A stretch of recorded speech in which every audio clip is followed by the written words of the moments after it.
ಇರುವ ಒಬ್ಬ ಮಗನ ಮದುವೆಯನ್ನ ಅದ್ಧೂರಿಯಾಗಿ ಮಾಡಬೇಕು ಅನ್ನೋ ಆಸೆಯಿಂದಾಗಿ ಅವನ ಮದುವೆಯನ್ನ ಯಾವುದೇ ಕೊರತೆ ಇಲ್ಲದೆ ಅವನ ಮದುವೆಗೆ ಬಂದವರೆಲ್ಲ ಹೊಗಳದೆ ಹೋದವರಲ್ಲ. ಇನ್ನು ಇದನ್ನೆಲ್ಲ ನೋಡಿ ನನ್ನ ಮನಸ್ಸಿಗೆ ಒಂದು ರೀತಿ ತೃಪ್ತಿಯಾಗ್ತಿತ್ತು.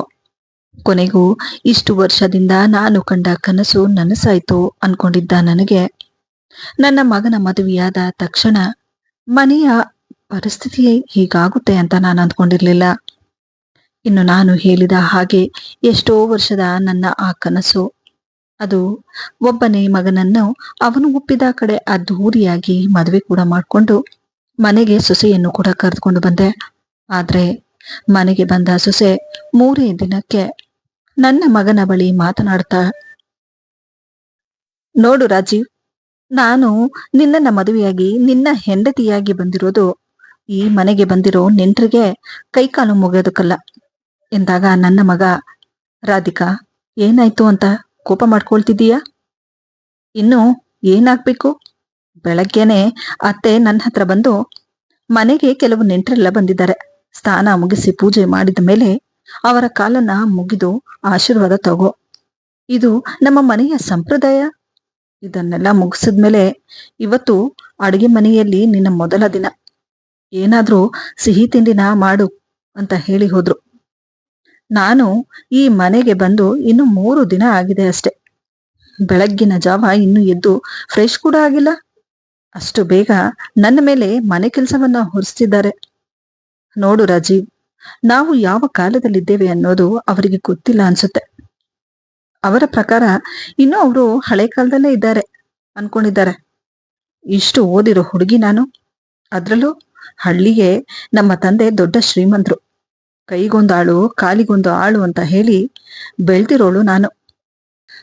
ಇದನ್ನೆಲ್ಲ ಮಾಡ್ಬೇಕಾ? ಈ ಮನೆ ಟಾಯ್ಲೆಟ್ ನೋಡಿದ್ರೆ ವಾಮಿಟ್ ಬರೋ ಹಾಗಿದೆ. ಅದು ಸಾಲದೆ ಡ್ರೆಸ್ ಅನ್ನ ಚೇಂಜ್ ಮಾಡೋದಕ್ಕಂತ ಹೇಳಿ ಒಂದು ಡ್ರೆಸ್ಸಿಂಗ್ ರೂಮ್ ಕೂಡ ಇಲ್ಲ. ಇದನ್ನೆಲ್ಲ ನೋಡಿದ್ರೆ ನೀನು ನನ್ನ ಹತ್ರ ಹೇಳಿದ್ದೆಲ್ಲ ಸುಳ್ಳು ಅಂತ ಅನಿಸ್ತಿದೆ. ಮದುವೆಗೂ ಮುಂಚೆ ನನ್ನ ಹತ್ರ ಹೇಳಿದ ಆ ಮಾತು, ನಮ್ಮ ಮನೆ ತುಂಬಾ ದೊಡ್ಡದಾಗಿದೆ, ಆ ಮನೆಯಲ್ಲಿ ನಿನಗೆ ಯಾವುದೇ ರೀತಿ ತೊಂದರೆ ಆಗೋದಿಲ್ಲ ಅಂತ ಹೇಳ್ದೆ. ನೀನಲ್ಲಿ ಆರಾಮವಾಗಿ ಇರಬಹುದು ಅಂತ ಕೂಡ ಹೇಳಿ ನನ್ನನ್ನ ಮದುವೆ ಮಾಡ್ಕೊಂಡೆ. ನಾನು ಕೂಡ ಪ್ರೀತಿಸಿದಕ್ಕೆ ನಿನ್ನ ಮಾತನ್ನ ಕೇಳಿ ಮದುವೆಗೆ ಒಪ್ಕೊಂಡೆ. ಆದ್ರೆ ಈ ಮನೆಗ್ ಬಂದ್ಮೇಲೆ ಇಲ್ಲಿಯ ನಿಜಾಂಶ ಗೊತ್ತಾಗ್ತಿದೆ. ರಾಧಿಕಾ, ಅದು ಹಾಗಲ್ಲ. ಒಂದಲ್ಲ ಒಂದು ದಿನ ನಾನು ಕೂಡ ಒಂದು ಒಳ್ಳೆ ಮನೆನ ಮಾಡಬಹುದು ಅನ್ನೋ ಭರವಸೆಯಿಂದಾಗಿ ಆ ರೀತಿ ಹೇಳ್ದೆ ಅಷ್ಟೆ ಎಂದಾಗ ನನ್ನ ಸೊಸೆ ಹೇಳಿದ್ಲು, ಹಾಗಂತ ಹೇಳಿ ಈ ಮನೆಯಲ್ಲಿ ಇದನ್ನೆಲ್ಲ ಸಹಿಸಿಕೊಂಡು ಜೊತೆಗೆ ನಿಮ್ಮ ತಾಯಿ ಹೇಳೋ ಹಾಗೆ ಇರೋದಕ್ಕಾಗುತ್ತಾ ಎಂದ ತಕ್ಷಣ ನನ್ನ ಮಗ, ರಾಧಿಕಾ, ಸ್ವಲ್ಪ ಮೆಲ್ಲಗ್ ಮಾತಾಡು, ಹೊರಗಡೆ ನಿಂತಿದ್ದಾರೆ, ಅವ್ರ ಕಿವಿಗೇನಾದ್ರೂ ಬಿದ್ರೆ ತಪ್ಪು ತಿಳ್ಕೊಳ್ತಾರೆ. ನೋಡು, ಸ್ವಲ್ಪ ದಿನ ಅಡ್ಜಸ್ಟ್ ಮಾಡ್ಕೊ, ಆದಷ್ಟು ಬೇಗ ನಾವು ಬೇರೆ ಮನೆ ಮಾಡೋಣ, ಈಗ ಸ್ವಲ್ಪ ಸಮಾಧಾನದಿಂದ ಇರು ಎಂದು ಹೇಳಿ ಗಂಡ ಹೆಂಡತಿ ಇಬ್ಬರು ಜೋರಾಗಿ ಮಾತನಾಡುತ್ತಿರುವುದು ನನ್ನ ಕಿವಿಗೆ ಬಿತ್ತು. ಅಲ್ಲಿಗೆ ಇಷ್ಟು ವರ್ಷದಿಂದ ನಾನು ಕಂಡ ಆ ಕನಸು ಇಲ್ಲಿಯೇ ಒಡೆದು ಹೋಗ್ತಿದೆ ಏನೋ ಅನಿಸ್ತಿತ್ತು. ಮುಂದೆ ಏನು ಮಾಡಬೇಕು ಅನ್ನೋದು ತೋಚದೆ ಒಂದು ಕ್ಷಣಕ್ಕೆ ನನ್ನ ಹೃದಯ ಒಡೆದು ಹೋದ ಹಾಗನಿಸ್ತಿತ್ತು. ಇದರ ಜೊತೆಗೆ ಮನೆ ತುಂಬಾ ನೆಂಟರು, ಅವರಿಗೆ ಕೇಳಿಸೋ ಹಾಗೆ ಅವರಿಬ್ಬರು ಕೂಗಾಡುತ್ತಿದ್ರು. ಇದರಿಂದ ನನ್ಗೊಂದು ರೀತಿ ಮುಜುಗರ ಕೂಡ ಆಗ್ತಿತ್ತು. ಈ ವಿಷಯ ನನ್ನ ಕಿವಿಗೆ ಬಿದ್ದಿದ್ರೆ ಮಾತ್ರ ಭವಿಷ್ಯ ನಾನು ಸುಮ್ಮನಾಗ್ತಿದ್ದೆ. ಆದ್ರೆ ಮದುವೆಗೆ ಅಂತ ಹೇಳಿ ನಮ್ಮ ಮನೆಗೆ ಬಂದಿದ್ದ ಕೆಲವು ನನ್ನ ಗಂಡನ ಕಡೆಯವರು ಹಾಗೂ ನನ್ನ ತಂಗಿಯರ ಕಿವಿಗೆ ಬಿದ್ದ ತಕ್ಷಣ ನನ್ನ ಬಳಿ ಬಂದು ಒಬ್ಬೊಬ್ಬರು ಒಂದೊಂದು ರೀತಿ ಮಾತನಾಡೋದಕ್ಕೆ ಶುರು ಮಾಡಿದ್ರು. ಅದೇನ್ ಸರೋಜಾ, ನಿನಗೆ ಎಲ್ಲೂ ಹೆಣ್ಣು ಸಿಗ್ಲಿಲ್ವಾ? ಮದುವೆಯಾಗಿ ಇನ್ನು 8 ದಿನ ಆಗ್ಲಿಲ್ಲ, ಆಗ್ಲೇ ನಿನ್ನ ಸೊಸೆಯ ನಿಜ ರೂಪ ಕಾಣಿಸ್ತಿದೆ. ಇನ್ನು ಮುಂದೆ ಅದು ಏನಾಗುತ್ತೋ ಏನೋ. ನೋಡು, ನಮಗೂ ಮಾನ ಮರ್ಯಾದೆ ಅನ್ನೋದಿದೆ. ನಿನ್ನ ಸೊಸೆ ಬಾಯಿಯಿಂದ ಇಷ್ಟೆಲ್ಲಾ ಕೇಳಿದ್ಮೇಲೆ ಇನ್ನು ನಾವಿಲ್ಲಿದ್ರೆ ಅಷ್ಟೆ, ಇನ್ನೇನೇನಾಗುತ್ತೋ ಗೊತ್ತಿಲ್ಲ. ಬರ್ರೆ ಹೋಗೋಣ ಎಂದು ಹೇಳಿ ಗೊಣಗುತ್ತಾ ಒಬ್ಬೊಬ್ಬರಾಗಿ ಹೊರಡೋದಕ್ಕೆ ಶುರು ಮಾಡಿದ್ರು. ಇದನ್ನೆಲ್ಲ ನೋಡಿ ಒಂದು ನಿಮಿಷಕ್ಕೆ ನಾನು ದಂಗಾಗಿ ನಿಂತು ಬಿಟ್ಟೆ. ನನ್ನ ಮಗನ ಮದುವೆ ಅನ್ನೋದು ಕ್ಷಣ ಮಾತ್ರಕ್ಕೆ ನನಗೆ ಸಂತೋಷ ಕೊಡ್ತೇನೋ ಅನಿಸ್ತಿತ್ತು. ನಾನು ಹೆತ್ತ ಮಗ, ಅವನು ಹುಟ್ಟಿದ 7 ತಿಂಗಳಿಗೆಲ್ಲ ನನ್ನ ಗಂಡ ತೀರ್ಕೊಂಡ್ರು. ತಂದೆ ತಾಯಿ ಇಬ್ಬರು ನಾನಾಗಿ ಅವನಿಗೆ ಯಾವುದೇ ಕೊರತೆ ಇಲ್ಲದ ಹಾಗೆ, ಅವನು ಕೇಳಿದ್ದನ್ನೆಲ್ಲ ಇಲ್ಲ ಅನ್ನೋ ಹಾಗೆ ಅವನನ್ನ ತುಂಬಾ ಪ್ರೀತಿ ಹಾಗೂ ಮುದ್ದಿನಿಂದ ತುಂಬಾ ಕಷ್ಟಪಟ್ಟು ಸಾಕಿ, ಇರುವ ಒಬ್ಬ ಮಗ ಸಾಯೋವರೆಗೂ ನನ್ ಜೊತೆ ಇರ್ಲಿ ಅಂತ ಹೇಳಿ ಅವನ್ ಇಷ್ಟಪಟ್ಟ ಹುಡುಗಿ ಜೊತೆ ಮದುವೆ ಕೂಡ ಮಾಡಿದೆ. ಆದರೆ ಈಗ ಸ್ವಲ್ಪ ದಿನದಲ್ಲೇ ಮನೆ ಬಿಟ್ಟು ಹೋಗ್ತಾನೆ ಅಂತ ಸ್ವತಃ ಅವನ ಬಾಯಿಂದ ಕೇಳಿ ನನ್ನ ಹೃದಯ ಒಡೆದು ಹೋದ ಹಾಗನಿಸ್ತಿತ್ತು. ದುಃಖ ತಡೆಯಲಾಗದೆ, ಏನನ್ನು ಹೇಳಲಾಗದೆ ಮೌನದಿಂದ ನಾನು ರೂಮಿಗೆ ಹೊರಟೋದೆ. ಒಬ್ಬೊಬ್ಬರಾಗಿ ಮನೆಗೆ ಬಂದ ನೆಂಟರೆಲ್ಲ ಹೊರಟೋದ್ರು. ನನ್ನ ಮನೆ ಒಂದು ರೀತಿ ಮೌನವಾಗ್ಬಿಟ್ಟಿತ್ತು. ಇದೇ ದುಃಖದಲ್ಲಿ ಇಡೀ ರಾತ್ರಿ ನಿದ್ದೆ ಬರದೆ ರಾತ್ರಿ ಕಳೆದೆ. ಬೆಳಗಿನ ಸೂರ್ಯನ ಕಿರಣಗಳು ರೂಮಿನ ಕಿಟಕಿಯಿಂದ ಒಳಗೆ ಬೀಳ್ತಿತ್ತು. ಅಕ್ಕಪಕ್ಕದ ಜನರೆಲ್ಲ ಹೋರಾಡುತ್ತಿರುವ ಸದ್ದು ಕಿವಿಗೆ ಬೀಳುತ್ತಿತ್ತು. ನಿನ್ನೆ ನಡೆದ ಘಟನೆಯಿಂದಾಗಿ ಪೂರ್ತಿಯಾಗಿ ಕುಗ್ಗಿ ಹೋಗಿದ್ದ ನನ್ನ ಮನಸ್ಸು ಇದನ್ನೆಲ್ಲ ಕೇಳಿ ತಕ್ಷಣವೇ ಎಚ್ಚರವಾಯಿತು. ನನ್ನ ಜೀವನದ ಹೊಸ ಪರೀಕ್ಷೆ ಈಗ ಶುರುವಾಗ್ತಿದೆ. ಯಾವುದೇ ಕಾರಣಕ್ಕೂ ಹಿಂದೆ ಉಳಿಬಾರ್ದು. ಧೈರ್ಯ ಹಾಗೂ ತಾಳ್ಮೆಯಿಂದ ಎಲ್ಲವನ್ನ ಹೆದರ್ಸ್ಬೇಕು. ಇಲ್ಲದೆ ಹೋದ್ರೆ ನನ್ನ ಮಗ ನನ್ನಿಂದ ದೂರ ಆಗ್ಬಿಡ್ತಾನೆ ಅನ್ನೋ ಯೋಚನೆಯಿಂದಾಗಿ ಆ ಕ್ಷಣಕ್ಕೆ ನನ್ನ ಮನಸ್ಸನ್ನ ಗಟ್ಟಿ ಮಾಡಿಕೊಂಡು ನನ್ನನ್ನ ನಾನು ಸಮಾಧಾನ ಮಾಡಿಕೊಂಡು ಮತ್ತೆ ರೂಮಿಂದ ಹೊರಗಡೆ ಬಂದೆ. ಆಗಲೂ ಮನೆ ಮೌನವಾಗಿತ್ತು. ಮಗ ಹಾಗೂ ಸೊಸೆ ರೂಮಲ್ಲಿ ಮಲಗಿದ್ರು. ನನ್ನ ಪಾಡಿಗೆ ನಾನು ಮನೆಯ ಕೆಲಸಗಳಲ್ಲಿ ತೊಡಗಿದೆ. ಮನೆ ಹಾಗೂ ಹೊರಗಡೆ ಗುಡಿಸಿ ಅಡುಗೆ ಮನೆಗೆ ಬಂದು ಪಾತ್ರೆಗಳನ್ನೆಲ್ಲ ತೊಳೆದು ತಿಂಡಿಯನ್ನ ರೆಡಿ ಮಾಡ್ತಾ ತರಕಾರಿಗಳನ್ನೆಲ್ಲ ಹಚ್ಚಿ ಪಲಾವ್ ಮಾಡಿದೆ. ಅಲ್ಲಿಗಾಗಲೇ ಸಮಯ 9:30 ಆಗಿತ್ತು. ಅದರಲ್ಲೂ ನನಗೆ ಥೈರಾಯ್ಡ್ ಇರೋದ್ರಿಂದ ಸಮಯಕ್ಕೆ ಸರಿಯಾಗಿ ಊಟ ತಿಂಡಿ ತಿಂದು ಔಷಧಿ ಕುಡಿಯುವ ಅಭ್ಯಾಸ ಬೇರೆ ಇತ್ತು. ಹಾಗಾಗಿ ತಿಂಡಿ ಮಾಡಿದ ನಂತರ ನಾನು ಮಗ ಹಾಗೂ ಸೊಸೆ ಬರ್ಲಿ ಅಂತ ಕಾಯ್ತಾ ಕುಳಿತೆ. ಎಷ್ಟೊತ್ತಾದ್ರೂ ರೂಮಿಂದ ಹೊರಗಡೆ ಅವರು ಬರಲೇ ಇಲ್ಲ. ಕೊನೆಗೂ ನಾನು ಹೋಗಿ ಬಾಗಿಲನ್ನ ಬಡದೆ. ತಕ್ಷಣವೇ ನನ್ನ ಸೊಸೆ ಬಾಗಿಲನ್ನ ತೆಗೆದು ನನ್ನನ್ನ ನೋಡಿದ ತಕ್ಷಣ, ಇದೇನು ಹೊರಗಡೆಯಿಂದ ಕರೆದ್ರೆ ನಮ್ಗೇನು ಕೇಳಿಸ್ತಾ ಇರ್ಲಿಲ್ವಾ? ಈ ರೀತಿ ಬಾಗಿಲನ್ನ ತಟ್ಟಿದ್ರೆ ಮಲ್ಗಿರೋರ್ಗೆ ಡಿಸ್ಟರ್ಬ್ ಆಗುತ್ತೆ ಎಂದಾಗ, ಅದು ಹಾಗಲ್ಲಮ್ಮ, ತಿಂಡಿ ರೆಡಿಯಾಗಿದೆ, ನೀವಿಬ್ರು ಬಂದ್ರೆ ಜೊತೆಯಲ್ಲೇ ಕುತ್ಕೊಂಡು ತಿಂಡಿ ತಿನ್ನಬಹುದು ಅಂತ ಹೇಳಿ ಅಷ್ಟೆ ಎಂದಾಗ ನನ್ನ ಮಗ, ಅಮ್ಮ ಒಂದ್ 10-15 ನಿಮಿಷ ನಾವು ಬರ್ತಾ ಇದ್ದೀವಿ ಎಂದ. ಸುಮಾರು ಅರ್ಧ ಗಂಟೆ ನಾನು ಅವರಿಗೋಸ್ಕರ ತಿಂಡಿ ತಿನ್ನೋದಕ್ಕಂತ ಕಾಯ್ತಾ ಕುಳಿತೆ. ಅಷ್ಟರಲ್ಲಿ ನನ್ನ ಮಗ ಹಾಗೂ ಸೊಸೆ ಬಂದ್ರು. ತಿಂಡಿ ತಿನ್ನೋದಕ್ಕೆ ಮೂವರು ಕುತ್ಕೊಂಡ್ವಿ. ಆದ್ರೆ ಊಟಕ್ಕೆ ಕುತ್ಕೊಂಡ ನನ್ನ ಸೊಸೆ ಪಲಾವನ್ನ ನೋಡಿ, ಓ ಮೈ ಗಾಡ್, ಇದೇನಿದು, ಇಷ್ಟೊಂದು ಹೆವಿಯಾದ ಟಿಫನ್ನು, ಇದನ್ನ ಯಾರಾದ್ರೂ ತಿಂಡಿಗಂತ ತಿಂತಾರಾ? ರಾಜಿ, ನಾನು ಇಷ್ಟು ಹೆವಿಯಾದ ಬ್ರೇಕ್ಫಾಸ್ಟ್ ಅನ್ನ ತಿನ್ನೋದಿಲ್ಲ. ಮತ್ತೆ ತಿಂಡಿಗೆ ಇಷ್ಟೊಂದು ಹೆವಿಯಾದ ಅಡುಗೆನ ಮಾಡ್ತಾರಾ ಯಾರಾದ್ರೂ? ಅಯ್ಯೋ, ನಾನು ಹೋಗಿ ಹೋಗಿ ನಿಮ್ ಹತ್ರ ಮಾತಾಡ್ತಾ ಇದ್ದೀನಿ, ನಿಮಗೆ ಬ್ರೇಕ್ಫಾಸ್ಟ್ ಅಂತಾನೆ ಗೊತ್ತಿಲ್ಲ ಅಂತ ಅನ್ಸುತ್ತೆ. ನಮ್ಮ ಮನೆಯಲ್ಲಿ ಬ್ರೇಕ್ಫಾಸ್ಟ್ಗೆ ಲೈಟ್ ಆಗಿ ಡ್ರೈ ಫ್ರೂಟ್ಸು, ಜ್ಯೂಸು ಅಥವಾ ಬ್ರೆಡ್ ತಿಂತೀವಿ. ಆದ್ರೆ ಇಲ್ಲಿ ತಿನ್ನೋ ಊಟಕ್ಕೂ ಪರದಾಡೋ ಹಾಗೆ ಅನಿಸ್ತಿದೆ. ನೋಡಿ ಅತ್ತೆ, ಇದನ್ನೆಲ್ಲ ಮಾಡಿ ನಿಮಗೆ ರೂಢಿ ಇಲ್ಲ ಅಂತ ಅಂದ್ಮೇಲೆ ನನಗೇನು ಬೇಕೋ ಅದನ್ನ ನಾನ್ ಮಾಡ್ಕೊಳ್ತೀನಿ.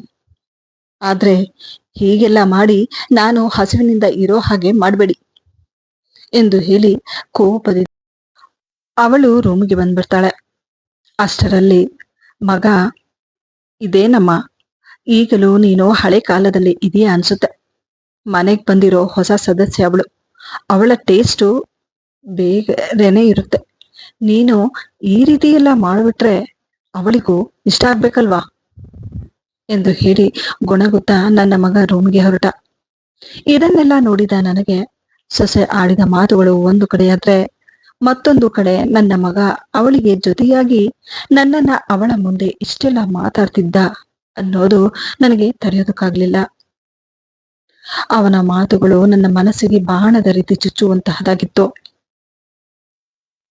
ಕೇವಲ ಆಸ್ತಿ ಅಂತಸ್ತಿಗೋಸ್ಕರ ಹೆತ್ತ ತಾಯಿಯನ್ನು ತಿರಸ್ಕಾರ ಮಾಡ್ತಾನೆ ಅಂತ ನಾನು ಅಂದ್ಕೊಂಡಿರ್ಲಿಲ್ಲ. ಎಲ್ಲೋ ಒಂದು ಕಡೆ ಇದಕ್ಕೆಲ್ಲ ಕಾರಣ ನನ್ನ ಗಂಡನೇ. ಅವರು ಬದುಕಿದ್ದಾಗಿನಿಂದಾನು ಅವರ ಸ್ವಂತ ತಂಗಿ ತಮ್ಮ ಅಂತ ಹೇಳಿ ಅವರು ಬದುಕಿದಷ್ಟು ದಿನ ಅವರಿಗಾಗಿ ಅವರ ಜೀವನವನ್ನ ಮುಡಿಪಾಗಿಟ್ಟಿದ್ರು. ಅದರಲ್ಲೂ ಮನೆಗೆ ದೊಡ್ಡ ಮಗ, ತಂದೆ ಇಲ್ಲದೆ ಬೆಳೆದವರು. ಒಬ್ಬ ತಮ್ಮನ ಜೊತೆ ಒಬ್ಬಳು ತಂಗಿ ಇದ್ಲು. ತಂದೆ ಇಲ್ಲದೆ ಇರೋ ಕಾರಣ ಮನೆಗೆ ದೊಡ್ಡ ಮಗನಾಗಿ ಮನೆಯ ಪ್ರತಿಯೊಂದು ಜವಾಬ್ದಾರಿ ಅವರ ಮೇಲೆ ಬೀಳುತ್ತೆ. ಅದರಲ್ಲೂ ಓದೋದ್ರಲ್ಲಿ ಅಷ್ಟೇನು ಮುಂದಿರೋದಿಲ್ಲ. ಆದರೂ SSLC ಓದಿದ್ದ ನನ್ನ ಗಂಡ ಕೆಲಸ ಕಾರ್ಯಗಳು ಮಾಡೋದ್ರಲ್ಲಿ ಮಾತ್ರ ತುಂಬಾ ಚುರುಕಾಗಿದ್ರು. ಚಿಕ್ಕ ವಯಸ್ಸಿನಲ್ಲೇ ತಂದೆಯನ್ನು ಕಳೆದುಕೊಂಡ ನನ್ನ ಗಂಡ SSLC ಮುಗಿದ ತಕ್ಷಣ ಬಡತನ ಇದ್ದ ಕಾರಣ ಚಿಕ್ಕದಾದ ಒಂದು ದಿನಸಿ ಅಂಗಡಿಯಲ್ಲಿ ಕೆಲಸಕ್ಕೆ ಸೇರ್ಕೊಳ್ತಾರೆ. ಬಹುಶಃ ಯಾವ ಸಮಯದಲ್ಲಿ ಅವರು ಆ ಅಂಗಡಿ ಸೇರ್ಕೊಂಡ್ರೋ ಅಲ್ಲಿಂದ ಅವರ ಜೀವನವೇ ಬದಲಾಗುತ್ತೆ ಅನ್ನೋದು ಬಹುಶಃ ಅವರಿಗೂ ಗೊತ್ತಿರ್ಲಿಲ್ಲ ಅನ್ಸುತ್ತೆ. ಅಲ್ಲಿಂದ ಅವರ ಜೀವನದ ತಿರುವು ಬದಲಾಗಿ ಹೋಗುತ್ತೆ. ದಿನಗಳು ಕಳೆದ ಹಾಗೆ ಆ ಅಂಗಡಿಯಲ್ಲಿ ಮೊದಲಿಗಿಂತ ವ್ಯಾಪಾರ ಹೆಚ್ಚಾಗ್ತಾ ಬರುತ್ತೆ. ದಿನಗಳು ತಿಂಗಳಾಗಿ ನೋಡ್ತಾ ನೋಡ್ತಾ ತಿಂಗಳುಗಳು ವರ್ಷ ಆಗ್ತಾ ಬಂತು. ನನ್ನ ಗಂಡ ಕೂಡ ಕೆಲಸದಲ್ಲಿ ತುಂಬಾ ನಿಯತ್ತಾಗಿರ್ತಿದ್ರು. ಸ್ವತಃ ಸ್ವಂತ ಅಂಗಡಿ ಹಾಗೆ ನೋಡ್ಕೊಳ್ತಿದ್ರು. ನೋಡ್ತಾ ನೋಡ್ತಾ ಅಂಗಡಿಯ ಮಾಲೀಕನಿಗೆ ವಯಸ್ಸಾಗ್ತಾ ಬರುತ್ತೆ. ಆ ಅಂಗಡಿಯನ್ನ ನಿಭಾಯಿಸುವ ಶಕ್ತಿ ಕೂಡ ಇರೋದಿಲ್ಲ. ಜೊತೆಗೆ ಅವರಿಗೂ ಸ್ವಂತದವರು ಅನ್ನೋರು ಯಾರು ಕೂಡ ಇರೋದಿಲ್ಲ. ಹಾಗಾಗಿ ಇಡೀ ಅಂಗಡಿಯನ್ನು ನನ್ನ ಗಂಡನೇ ನಿಭಾಯಿಸ್ತಾ ಬರ್ತಾರೆ. ಕೊನೆಗೂ ಆ ಅಂಗಡಿಯ ಮಾಲೀಕ ಆಸ್ಪತ್ರೆಯಲ್ಲಿ ಪ್ರಾಣವನ್ನ ಬಿಡ್ತಾರೆ. ಆದರೆ ಪ್ರಾಣವನ್ನು ಬಿಡುವ ಮುಂಚೆ ಅವರಿಗಿದ್ದ ಆ ಅಂಗಡಿಯನ್ನು ನನ್ನ ಗಂಡನ ಹೆಸರಿಗೆ ಬರೆದು ಪ್ರಾಣವನ್ನ ತ್ಯಜಿಸ್ತಾ ಅವರು ನನ್ನ ಗಂಡನ ಬಳಿ ಹೇಳಿದ ಆ ಮಾತುಗಳು, ನೋಡಪ್ಪ, ಯಾರು ಹೆತ್ತ ಮಗನೋ ನೀನು, ದುಡ್ಡಿಗಿಂತ ಮನುಷ್ಯತ್ವ ಹೆಚ್ಚು ಅನ್ನೋದನ್ನ ನಾನು ನಿನ್ನ ನೋಡಿದ ಮೇಲೆ ನನಗೆ ಗೊತ್ತಾಗಿದ್ದು. ನನಗಿರುವ ಒಬ್ಬ ಮಗ ಫಾರಿನ್ನಲ್ಲಿ ಸೆಟ್ಲ್ ಆಗಿದ್ದಾನೆ. ತನ್ನ ತಂದೆ ಸತ್ತಿದ್ದಾರೋ ಬದುಕಿದ್ದಾರೋ ಅಂತ ಹೇಳಿ ಒಂದು ಸಲಾನು ಬಂದು ನೋಡ್ದವನಲ್ಲ. ಇನ್ನು ಅವನು ಮದುವೆಯಾದ 3 ವರ್ಷಕ್ಕೆ ನನ್ನ ಹೆಂಡತಿ ತೀರ್ಕೊಂಡ್ಲು. ನನ್ನ ಹೆಂಡತಿ ಹೋದ ಮೇಲೆ ನಾನು ಅನಾಥೆ ಆಗೋದೆ. ಆದರೆ ಕಾಲ ಕಳೆದ ಹಾಗೆ ನನಗೆ ಒಂದಂತೂ ಚೆನ್ನಾಗಿ ಅರ್ಥ ಆಯ್ತು. ಮನುಷ್ಯ ಹುಟ್ಟಿದ ಮೇಲೆ ಪ್ರತಿಯೊಬ್ರು ಹೋಗ್ಲೇಬೇಕು, ಆದರೆ ಹೋಗುವವರೆಗೂ ಬದುಕಲೇಬೇಕು ಅನ್ನೋ ಸತ್ಯವನ್ನ ಅರ್ಥ ಮಾಡ್ಕೊಂಡೆ. ಹಾಗಾಗಿ ನಾನು ನನ್ನ ಬದುಕಿಗಾಗಿ ಚಿಕ್ಕದಾದ ಒಂದು ಅಂಗಡಿನ ಮಾಡಿಕೊಂಡೆ. ಅದರಿಂದ ದುಡಿದು ನನ್ನ ಹೊಟ್ಟೆಪಾಡು ನಡೀತಿತ್ತು. ಆದರೆ ಅಂದು ನೀನು ಬಂದಾಗಿನಿಂದ ನನ್ನ ಅಂಗಡಿಯಲ್ಲಿ ವ್ಯಾಪಾರ ಹೆಚ್ಚಾಗ್ತಾ ಬಂತು. ಅದರಿಂದ ಬರುತ್ತಿದ್ದ ಸ್ವಲ್ಪ ದುಡ್ಡನ್ನ ನಾನು ಅನಾಥಾಶ್ರಮಕ್ಕೆ ಕೊಡ್ತಿದ್ದೆ. ಅಂದಿನಿಂದ ಇವತ್ತಿನವರೆಗೂ ನೀನು ನನಗೆ ಸ್ವತಃ ಮಗನ ಹಾಗೆ ಅನಿಸುತ್ತೆ. ಇಷ್ಟೊಂದು ನಿಯತ್ತಾಗಿರೋ ಮನುಷ್ಯನನ್ನ ನಾನು ಯಾವತ್ತೂ ನೋಡಿಲ್ಲ. ಆದ್ರೆ ಇವತ್ತು ಆ ಅಂಗಡಿಯನ್ನು ನಡೆಸುವಷ್ಟು ಶಕ್ತಿ ನನಗಿಲ್ಲ. ಯಾವ ಸಮಯದಲ್ಲಿ ನನಗೆ ಏನಾಗುತ್ತೋ ನನಗೆ ಗೊತ್ತಿಲ್ಲ. ಅದಕ್ಕೂ ಮುಂಚೆ ನನ್ನ ಆ ಅಂಗಡಿಯನ್ನ ನಿನ್ನ ಹೆಸರಿಗೆ ಬರುತ್ತೇನೆ. ಇನ್ನ ಮೇಲೆ ಅಂಗಡಿಗೆ ನೀನೇ ಯಜಮಾನ. ಅದರ ಮೇಲೆ ನಿನ್ನನ್ನು ಬಿಟ್ಟು ಬೇರೆ ಯಾರಿಗೂ ಹಕ್ಕಿಲ್ಲ. ಅದರ ಕೆಲವು ಡಾಕ್ಯುಮೆಂಟ್ಸ್ ಎಲ್ಲ ಈ ಫೈಲ್ ನಲ್ಲಿದೆ. ಮುಂದೇನ್ ಮಾಡಬೇಕು ಅನ್ನೋದನ್ನ ಇದ್ರಲ್ಲಿ ಬರ್ದಿದ್ದೇನೆ ಎಂದು ಹೇಳ್ತಿದ್ದ ಹಾಗೆ ಪ್ರಾಣವನ್ನ ಬಿಟ್ಬಿಡ್ತಾರೆ. ಅವರ ಪ್ರತಿಯೊಂದು ಕಾರ್ಯವೂ ನನ್ನ ಗಂಡ ಮಾಡ್ತಾರೆ. ಅವತ್ತು ಅವರು ಮಾಡಿದ ಆ ತ್ಯಾಗ ನನ್ನ ಗಂಡನ ಅದೃಷ್ಟವೇ ಬದಲಾಗಿಸಿಬಿಡುತ್ತೆ. ದಿನಗಳು ಕಳೆದ ಹಾಗೆ 1ರಿಂದ 2 ಅಂಗಡಿಗಳಾಗುತ್ತೆ. ಚಿಕ್ಕ ವಯಸ್ಸಿನಿಂದ ನೋವು ಕಷ್ಟಪಟ್ಟ ನನ್ನ ಗಂಡನಿಗೆ ಕೊನೆಗೂ ಅವರ ಪಟ್ಟ ಕಷ್ಟಕ್ಕೆ ಪ್ರತಿಫಲ ಸಿಕ್ತು ಅನ್ನೋ ಹಾಗೆ ಅವರು ದುಡಿದ ದುಡಿಮೆಯಿಂದ 1 ಎಕರೆ ಜಮೀನನ್ನ ಕೂಡ ತಗೊಳ್ತಾರೆ. ಅಲ್ಲಿಗಾಗಲೇ 2 ವರ್ಷ ಮುಗಿದಿರುತ್ತೆ. ನಮಗೂ ಯಾವುದೇ ಕೂಡ ಮಕ್ಕಳಿರೋದಿಲ್ಲ. ಹಾಗಾಗಿ ಅದರಲ್ಲಿ ದೊಡ್ಡದಾದ ಒಂದು ಮನೆಯನ್ನು ಕೂಡ ಕಟ್ಟುತ್ತಾರೆ. ಜೊತೆಗೆ ತಂಗಿ ಹಾಗೂ ತಮ್ಮನಿಗೆ ಮದುವೆ ಮಾಡ್ತಾರೆ. ಆದರೆ 3 ಜನ ಮಕ್ಕಳ ಮದುವೆ ಎಲ್ಲ ಆದ ಮೇಲೆ ನಮ್ಮ ಅತ್ತೆ ತೀರಿಕೊಳ್ತಾರೆ. ಅತ್ತೆ ತೀರಿಕೊಂಡ 3 ತಿಂಗಳಿಗೆಲ್ಲ ನಾನು ಗರ್ಭಿಣಿಯಾಗ್ತೀನಿ. ಒಂದು ಕಡೆ ಅವರಿಗೆ ತಾಯಿಯನ್ನು ಕಳೆದುಕೊಂಡ ದುಃಖ ಆದ್ರೆ, ಇನ್ನೊಂದು ಕಡೆ 2 ವರ್ಷಗಳ ನಂತರ ಅವರು ತಂದೆ ಆಗ್ತಾ ಇರೋ ಸಂತೋಷ ಇನ್ನೊಂದು ಕಡೆ ಇರುತ್ತೆ. ಆದರೆ ಆ ಸಂತೋಷ ಕೂಡ ಹೆಚ್ಚು ಕಾಲ ಉಳಿಯುವುದಿಲ್ಲ.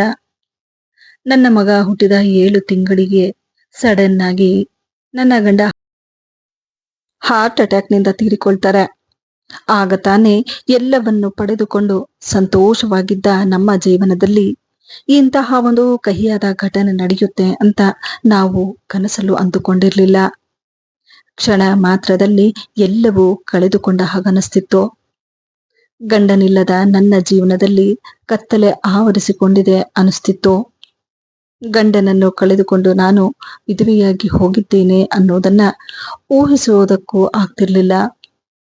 ಅದೇ ಸಮಯಕ್ಕೆ ಅವರು ಹೋದ ದುಃಖ ಇನ್ನು ಗಾಯದ ಹಾಗೆ ಇರುವಾಗಲೇ ನನ್ನ ಜೀವನದಲ್ಲಿ ಇನ್ನೊಂದು ಸಂಕಷ್ಟ ಬರುತ್ತೆ. ಯಾವ ತಂಗಿ ಹಾಗೂ ತಮ್ಮನಿಗಾಗಿ ನನ್ನ ಗಂಡ ಅವರ ಇಡೀ ಜೀವನವನ್ನ ತ್ಯಾಗ ಮಾಡ್ತಾರೋ, ಅದೇ ಸಮಯಕ್ಕೆ ನನ್ನ ಜೀವನದಲ್ಲಿ ನನ್ನ ನಾದನಿ ಹಾಗೂ ನನ್ನ ಮೈದುನ ಇದ್ದ ಮನೆಯನ್ನ ಕಿತ್ಕೊಂಡು ನನ್ನ ಹಾಗೂ ನನ್ನ ಮಗುವನ್ನ ಮನೆಯಿಂದ ಹೊರಗಾಕ್ಬಿಟ್ರು. ನಾನು ಎಷ್ಟೇ ಕಾಡಿ ಬೇಡಿದ್ರು ಈ ಮನೆ ನಮ್ಮಣ್ಣ ಮಾಡಿರೋ ಮನೆ, ಇದರ ಮೇಲೆ ನಮಗ್ ಹಕ್ಕಿದೆ ಅಂತ ಹೇಳಿ ನನ್ನನ್ನ ಮನೆಯಿಂದ ಹೊರಗೆ ಹಾಕ್ಬಿಟ್ರು. ಆ ಸಮಯಕ್ಕೆ ನನಗೆ ಏನ್ ಮಾಡ್ಬೇಕು ಅನ್ನೋದು ಗೊತ್ತಾಗದೆ ಅಲ್ಲಿಂದ ನಾನು ಸೀದಾ ನನ್ನ ತಾಯಿ ಮನೆಗೆ ಬಂದೆ. ಇನ್ನು ತಂದೆ ತಾಯಿ ಇಬ್ಬರು ಇಲ್ಲದೆ ಇರೋ ನನಗೆ ಅಣ್ಣ ಹಾಗೂ ಅತ್ತಿಗೆ ಬಳಿ ಹೋದ ನನಗೆ ಹೆಚ್ಚು ದಿನ ಅವರು ಕೂಡ ಅಲ್ಲಿ ಇಟ್ಟುಕೊಳ್ಳಲಿಲ್ಲ. ನನ್ನ ಮಗುವಿಗೆ 2 ವರ್ಷ ಮಗು ಆಗುವವರೆಗೂ ನಾನು ಕಷ್ಟಪಟ್ಕೊಂಡು ಅಲ್ಲೇ ಇದ್ದೆ. ಆದ್ರೆ ಹೆಚ್ಚು ದಿನ ಅಲ್ಲೂ ಇರೋದಕ್ಕಾಗ್ಲಿಲ್ಲ. ಹಾಗಾಗಿ ನಾನು ಅಲ್ಲಿಂದ ಪಕ್ಕದ ಹಳ್ಳಿಗೆ ಬಂದು ನನ್ನ ಹತ್ರ ಇದ್ದ ಕೆಲವು ಒಡವೆಗಳಿಂದ ಚಿಕ್ಕದಾದ ಒಂದು ಮನೆಯನ್ನ ತಗೊಂಡೆ. ಚಿಕ್ಕ ಪುಟ್ಟ ಕೆಲಸಗಳನ್ನ ಮಾಡ್ಕೊಂಡು ನನ್ನ ಮಗುವನ್ನ ಸಾಕ್ತಾ ಇದ್ದೆ. ನೋಡ್ತಾ ನೋಡ್ತಾ ನನ್ನ ಮಗ ಕೂಡ ಬೆಳೀತಾ ಬಂದ. ನಾನು ಪಟ್ಟ ಕಷ್ಟ ನನ್ನ ಮಗ ಪಡಬಾರದು ಅಂತ ಹೇಳಿ ತುಂಬಾ ಕಷ್ಟಪಟ್ಟು ಅವನನ್ನ ಚೆನ್ನಾಗಿ ಓದಿಸ್ದೆ. ಜೊತೆಗೆ ನನ್ನ ಗಂಡನ ಆಸ್ತಿಗಾಗಿ ಲಾಯರ್ ಕಡೆಯಿಂದ ನೋಟಿಸ್ ಅನ್ನು ಕಳಿಸಿ ಕೇಸ್ ಕೂಡ ಹಾಕ್ದೆ. ಕಾಲ ಕಳೆದ ಹಾಗೆ ನನ್ನ ಮಗ ಬೆಳೀತಾ ಬಂದ. ನನ್ನ ಮಗನ ಓದನ್ನ ಮುಗಿಸಿ ಅವನು ಒಳ್ಳೆ ಕಂಪನಿಯಲ್ಲಿ ಕೆಲಸಕ್ಕೆ ಸೇರ್ಕೊಂಡ. ಯಾವುದೇ ಕೊರತೆ ಇಲ್ಲದೆ ಬೆಳೆದ ನನ್ನ ಮಗ ಕಂಪನಿಯಲ್ಲಿ ಒಂದು ಹುಡುಗಿಯನ್ನು ಇಷ್ಟಪಡ್ತಾನೆ. ಅದರಲ್ಲೂ ಅವಳು ಶ್ರೀಮಂತರ ಮನೆ ಹುಡುಗಿಯಾಗಿದ್ಲು.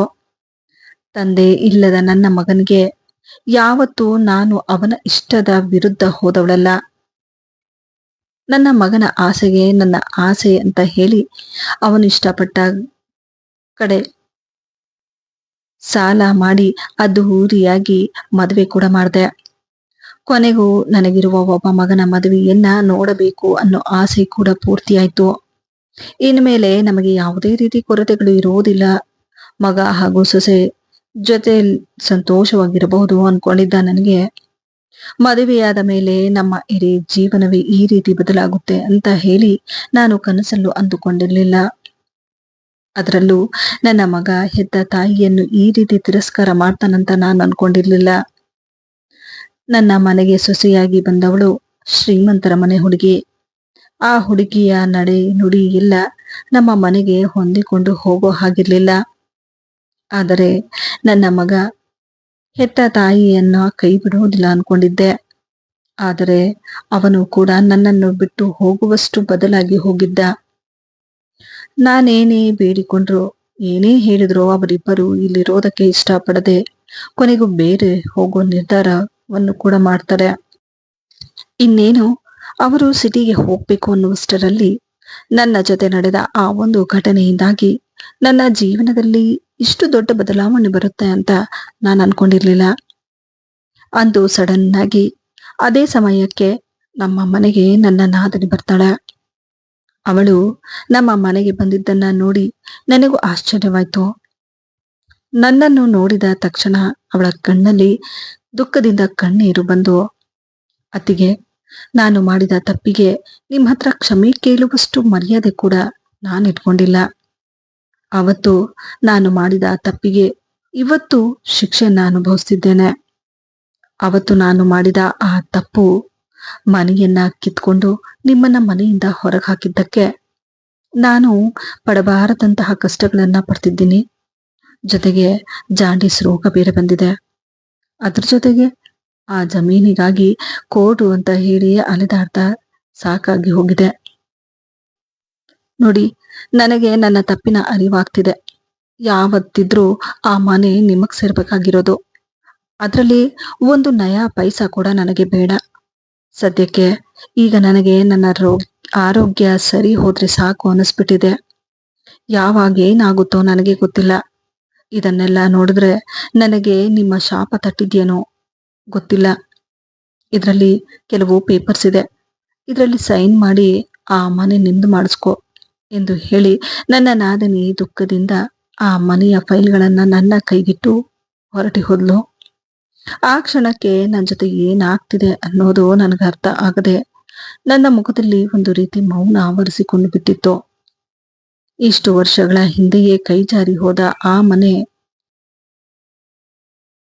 ಮತ್ತೆ ನನಗೆ ಸೇರುತ್ತೆ ಅಂತ ನಾನು ಕನಸಲ್ಲೂ ಅಂದುಕೊಂಡಿರ್ಲಿಲ್ಲ. ಇಷ್ಟು ವರ್ಷ ನಾನು ಪಟ್ಟ ಕಷ್ಟಕ್ಕೆ, ಅದರಲ್ಲೂ ಇಂತಹ ಒಂದು ಸಮಯದಲ್ಲಿ ಕೊನೆಗೂ ಆ ದೇವರಿಗೆ ನನ್ನ ಮೇಲೆ ಕರುಣೆ ಬಂತು ಅನ್ನೋ ಸಂತೋಷ ಒಂದು ಕಡೆಯಾದ್ರೆ, ಇನ್ನೊಂದು ಕಡೆ ಇದನ್ನೆಲ್ಲ ನೋಡಿದ ನನ್ನ ಮಗ ಮನೆ ಬಿಟ್ಟು ಹೋಗಲು ನಿಂತಿದ್ದ.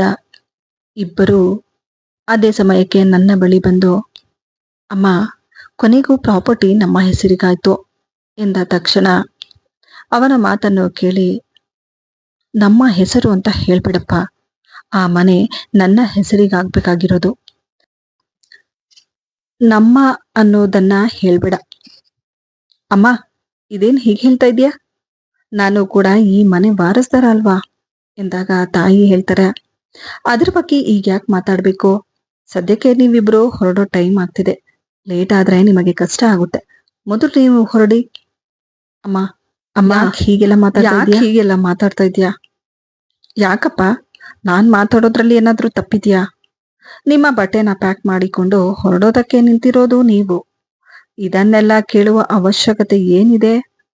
ಅಮ್ಮ, ಹೇಗೂ ನಾವು ಹೊರಟಿದ್ದೇವೆ. ಆ ಮನೆಯಲ್ಲಿ ನನಗೂ ಭಾಗ ಕೊಟ್ರೆ ಸಿಟಿಗೆ ಹೋಗಿ ಯಾವುದೇ ಬಾಡಿಗೆ ಇಲ್ಲದೆ ನಾವು ಕೂಡ ಸೆಟ್ಲ್ ಆಗ್ಬಿಡ್ತೀವಿ. ನಾನೇನೇ ಆದ್ರೂ ಪರವಾಗಿಲ್ಲ, ಆದ್ರೆ ನಾವು ದುಡ್ದಿರೋ ದುಡ್ಡು ಮಾತ್ರ ನೀವಿಬ್ರು ಸೆಟ್ಲ್ ಆಗೋದಕ್ಕೆ ದುಡ್ಡು ಬೇಕಲ್ವಾ? ಕೇಳೋದಕ್ಕೆ ನಿನಗೆ ನಾಚಿಕೆ ಆಗ್ತಿಲ್ವಾ? ಇಷ್ಟು ವರ್ಷ ನೀನ್ ಹೇಳಿದ ಹಾಗೆ ಕೇಳಿ ನಿನ್ನ ಪ್ರತಿಯೊಂದು ಆಸೆನ ಇಲ್ಲ ಅನ್ನೋ ಹಾಗೆ ಪೂರೈಸಿದ ನನ್ನ ಮಗನ ಸಂತೋಷದಲ್ಲಿ ನನ್ನ ಸಂತೋಷ ಇರೋದು ಅನ್ಕೊಂಡು ಇಲ್ಲಿವರೆಗೂ ಕಣ್ಣು ಮುಚ್ಕೊಂಡು ನಿನ್ನನ್ನ ನಂಬಿ ನನ್ನ ಮಗ ನನಗೆ ಜೊತೆಯಾಗಿರ್ತಾನೆ, ಆಸರೆಯಾಗಿರ್ತಾನೆ ಅನ್ಕೊಂಡಿದ್ದೆ. ಆದ್ರೆ ಮದುವೆಯಾದ ಮೇಲೆ ನೀನೇನು ಅನ್ನೋದನ್ನ ತೋರಿಸ್ಕೊಟ್ಬಿಟ್ಟಿದೀಯ. ನೋಡು, ಆ ಮನೆ ನನ್ನ ಗಂಟ ಸಂಪಾದನೆ ಮಾಡಿರೋದು. ಅವರು ಹೋದ ಮೇಲೆ ಆ ಮನೆ ನನಗ್ ಸೇರ್ಬೇಕಾಗಿರೋದು. ನಿನಗೆ ತಂದೆ ಇಲ್ಲದೆ ಹೋದ್ರು ನಿನ್ನ ಕಾಲ ಮೇಲೆ ನಿನ್ನ ನೆಲೆಸಿದ್ದೇನೆ. ನಿನ್ನ ಇಷ್ಟದ ಪ್ರಕಾರನೇ ನೀನು ಇಷ್ಟಪಟ್ಟ ಹುಡುಗಿ ಜೊತೆ ಮದ್ವೆ ಕೂಡ ಮಾಡಿಸಿದ್ದೇನೆ. ಈ ಮನೆ, ಆಸ್ತಿ, ಅಂತಸ್ತು ಅಂತ ಹೇಳಿ ಬರಬೇಡ. ನಿನಗೆ ಏನು ಬೇಕೋ ಅದನ್ನು ನೀನು ಸಂಪಾದನೆ ಮಾಡ್ಕೊ. ಅಂತಹ ಸಮಯ ಬಂದರೆ ಆ ಮನೆ ಯಾರಿಗೆ ಕೊಡಬೇಕು ಅನ್ನೋದು ನನಗ್ ಚೆನ್ನಾಗಿ ಗೊತ್ತಿದೆ. ನೀನ್ ಹೇಳಿದ ಹಾಗೆ ಆ ಮನೆಗೆ ವಾರಸ್ದಾರ ನೀನೇ.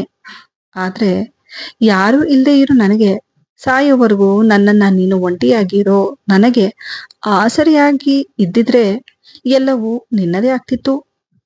ಹೆತ್ತು ಹೊತ್ತು ಸಾಕಿ ಬೆಳೆಸಿದ ತಾಯಿಯನ್ನೇ ಬಿಟ್ಟು ಹೋಗ್ತಿದೀಯ ಅಂತಂದ ಮೇಲೆ ಇನ್ನು ನಿನಗೆ ನಮ್ಮ ವಸ್ತುಗಳ ಮೇಲೆ ಯಾಕೆ ಆಸೆ?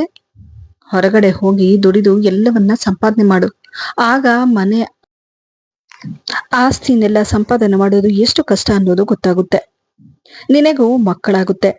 ಆಗ ತಂದೆ ತಾಯಿ ಏನು, ಮಕ್ಕಳನ್ನ ಸಾಕೋದಕ್ಕೆ ನಾವು ಎಷ್ಟು ಕಷ್ಟ ಪಡ್ತೀವಿ ಅನ್ನೋದು ಅರಿವಾಗುತ್ತೆ. ನೋಡಿ, ಹೊಸ ಜೀವನ ಕಟ್ಟಿಕೊಳ್ಳೋದಕ್ಕೆ ಹೋಗ್ತಾ ಇದ್ದೀರಾ, ಸಂತೋಷವಾಗಿ ಹೋಗಿ. ಅದನ್ನ ಬಿಟ್ಟು ಆಸ್ತಿ, ಅಂತಸ್ತು ಅಂತ ಹೇಳಿ ಮನಸ್ತಾಪ ಬೇಡ. ಆದ್ರೆ ನಾನು ಒಬ್ಬ ತಾಯಿಯಾಗಿ ನಿನ್ನನ್ನ ಹೆತ್ತಿದ್ದಕ್ಕೆ ಕೊನೆ ಕಾಲದಲ್ಲಿ ನನಗೇನಾದ್ರೂ ಹೆಚ್ಚು ಕಮ್ಮಿ ಆದ್ರೆ ಬಂದು ನಿನ್ನ ಕರ್ತವ್ಯವನ್ನ ಮುಗಿಸ್ಕೊಡು, ಅದೊಂದನ್ನೇ ನಾನು ಕೇಳ್ಕೊಳ್ಳೋದು ಎಂದು ಹೇಳಿ ಆ ತಾಯಿ ದುಃಖ ಪಡ್ತಾ ಆ ತಾಯಿ ಅಲ್ಲಿಂದ ಹೊರಬರ್ತಾರೆ. ಆದರೆ ಆ ಮಗನಿಗೆ ಮಾತ್ರ ತಾನು ಸುಖವಾಗಿರ್ಬೇಕು ಅನ್ನೋದು ಒಂದೇ ಮನಸ್ಸಿನಲ್ಲಿದ್ದಿದ್ದು. ಹಾಗಾಗಿ ಆ ತಾಯಿಯ ಮಾತನ್ನು ಮನಸ್ಸಿಗೆ ಹಾಕಿಕೊಳ್ಳದೆ ಗಂಡ ಹೆಂಡತಿ ಇಬ್ಬರು ಅಲ್ಲಿಂದ ಹೊರಟೋಗ್ತಾರೆ. ಮನಸ್ಸನ್ನ ಗಟ್ಟಿ ಮಾಡಿಕೊಂಡು ಆ ತಾಯಿ ಏನೋ ಹೇಳ್ಬಿಟ್ರು. ಆದರೆ ಮಗ ಮನೆ ಬಿಟ್ಟು ಹೋಗೋ ನಿರ್ಧಾರವನ್ನ ಮಾಡಿ ಆ ತಾಯಿಯ ಮನಸ್ಸಿಗೆ ಆದ ಗಾಯವನ್ನ ಮಾತ್ರ ಎಂದಿಗೂ ವಾಸಿಯಾಗೋದಿಲ್ಲ. ಅದೇ ದುಃಖದಲ್ಲಿದ್ದ ಅವರು ಎಷ್ಟು ದಿನ ಅಂತ ಹೀಗೆ ಇರೋದಕ್ಕಾಗುತ್ತೆ? ಹೆತ್ತ ಮಕ್ಕಳು ಯಾವತ್ತೂ ಜೀವನ ಪೂರ್ತಿ ಜೊತೆ ಇರೋದಿಲ್ಲ, ಯಾರಿಗೂ ಯಾರು ಆಗೋದಿಲ್ಲ. ದುಡ್ಡು ಇರುವವರೆಗೂ ಎಲ್ಲ ಸಂಬಂಧಗಳು ಅಂತಂದ ಮೇಲೆ ಅದೇ ಕೊರಗಿನಲ್ಲಿ ನಾವ್ಯಾಕೆ ಕೊರಗಬೇಕು ಅನ್ನೋದನ್ನ ಅರ್ಥ ಮಾಡಿಕೊಂಡು ಅವರ ಹೆಸರಿನಲ್ಲಿದ್ದ ಆ ಮನೆಯನ್ನ ಮಾರಿ ಅದರಿಂದ ಬದ್ದ ದುಡ್ಡಿನಿಂದ 5 ಮನೆ ಬಾಡಿಗೆ ಬರುವ ಹಾಗೆ ಮನೆಯನ್ನ ಕಟ್ಕೊಂಡು ಅವರು ಕೂಡ ಆ ಮನೆಯಲ್ಲೇ ಇಟ್ಕೊಂಡು ಬಂದ ಬಾಡಿಗೆಯಿಂದ ತಮಗೆ ಬೇಕಾದಷ್ಟು ದುಡ್ಡನ್ನ ಇಟ್ಕೊಂಡು ಉಳಿದದ್ದನ್ನೆಲ್ಲ ಅನಾಥ ಮಕ್ಕಳಿಗೆ ಸಹಾಯ ಮಾಡಿಕೊಂಡು ಅದರಲ್ಲೇ ಮನಃಶಾಂತಿಯನ್ನ ಹುಡುಕ್ತಾ ಉಳಿದ ಜೀವನವನ್ನ ಸಂತೋಷವಾಗಿ ಇರೋದಕ್ಕೆ ಪ್ರಯತ್ನ ಪಡ್ತಾ ಜೀವನವನ್ನ ಕಳೆಯುತ್ತಾರೆ. ಈ ವಿಡಿಯೋದಿಂದ ನಿಮಗೇನಾದರೂ ಉಪಯೋಗವಾದಲ್ಲಿ ವಿಡಿಯೋಗೆ ಒಂದು ಲೈಕ್ ಮಾಡಿ, ಆದಷ್ಟು ನನ್ನ ವಿಡಿಯೋಸ್ ಅನ್ನ ಶೇರ್ ಮಾಡಿ ಹಾಗೂ ನನ್ನ ಚಾನೆಲ್ ಅನ್ನ ಸಬ್ಸ್ಕ್ರೈಬ್ ಮಾಡುವುದನ್ನ ಮರೆಯಬೇಡಿ.